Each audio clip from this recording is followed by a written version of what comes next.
Back in January, Donald Trump sat down with the editorial board of the New York Times for a chat that was partly on the record and partly off.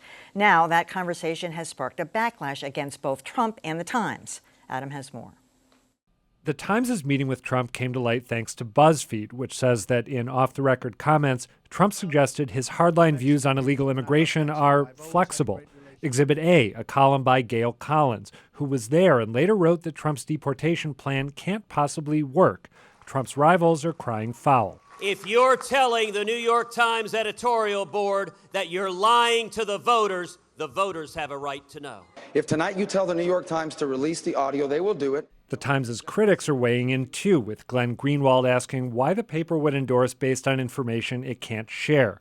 Meanwhile, Times public editor Margaret Sullivan says the meeting was a mess, with some parts off the record and some parts on, and Dean Baquet, who runs the newsroom, sitting in. I wanted to go to the meeting to see the show. If I had to do it over again, by the way, I probably shouldn't go to meetings like that. Probably not.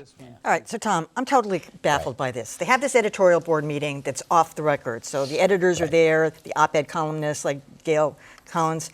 How can she write about it if it's off the record? Now, she didn't pull direct quotes, but she certainly characterized it. She set the tone.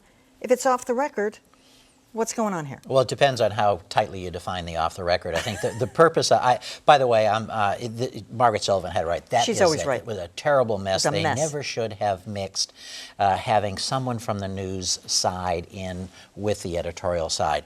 And most of the public does not really understand that there is a wall between the two. Yeah. But it's perfectly appropriate for any editorial board, the New York Times is included, to have off-the-record meetings. That's the way you learn information that helps you, that better informs you to be able to write an editorial that hopefully is accurate and has some meaning. So that's perfectly appropriate. But when they started allowing some of it leaked out, and Gail Collins to be involved in it, and Dean Baquet absolutely should not have been here. Terrible, terrible mistake. And in that particular case, it was a mess. But that said, whatever was said in that room should have stayed off the record. The New York Times editorial board had no obligation to say in that particular case that Donald Trump is behaving like a hypocrite. You can probably have some best practices for editorial board meetings. Every publication is different. I sat on the editorial board of the Boston Globe for many years. For the most part, just like in any interview, a meeting like that would be on the record, but as in any interview, the source might occasionally go off the record, and that kind of thing is going to happen. So you sort of weigh how you handle those circumstances. But having a good cut and dried rule for all of your editorial board meetings is a good idea. I think that's a good idea. And you know, Adam and I both sat in on many Phoenix editorial board meetings for endorsements, and those were generally off the record, as I recall. You know, when I see the way this is played out, I'm not really sure why we did them off the record. Maybe they should have been on the record.